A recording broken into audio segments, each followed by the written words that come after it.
One thing that I've found out in racing, we lose more races than we win. How do you deal with adversity? I don't look in the rearview mirror, I look out the windshield. When I think about the values in the Penske household back when I was growing up in Cleveland, it was about integrity, it was about hard work, and it was about family. Well, my mom was a stay-at-home mom, and she had two sons, which she had to keep an eye on day in and day out, but did everything she could to support us.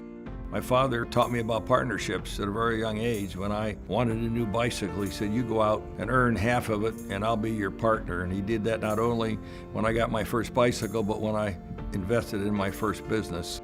He told me from the very beginning, and I think it's a lifelong lesson, that people aren't lucky, but the ones that succeed are the ones that can come from adversity and have a commitment. And my dad said, you put in the effort, you're going to get the result.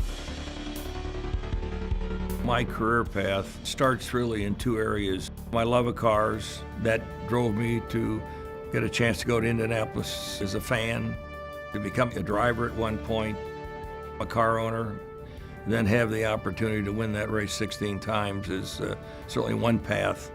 But that created this common thread through our businesses, which shows execution, it shows teamwork, it shows integrity, and I think that's been the hallmark of our success. But there was more than one challenging time. In 1995, we didn't qualify for the Indianapolis 500. And I remember going back to the garage and saying, we failed. But it made us a better team, made me a much better person. And we came back then in 2001, 2, and 3 and won the race 3 years in a row. Every race you go into, you're there to win. And when you don't, you've got to pick yourself back up and your team and go forward. And in business, it's not just about the net income or the bottom line. It's about your people, the development of your people, the ability to build a team and get them in a direction where they want to win. And if you do that, I think you're able to take someone that's down and pick them up. Well, the greatest joys in my life would be my wife, my 5 children, and my 13 grandchildren. To see them flourish is the most positive thing in my life. Becoming a new member of the Horatio Alger Association is an honor, and it's humbling.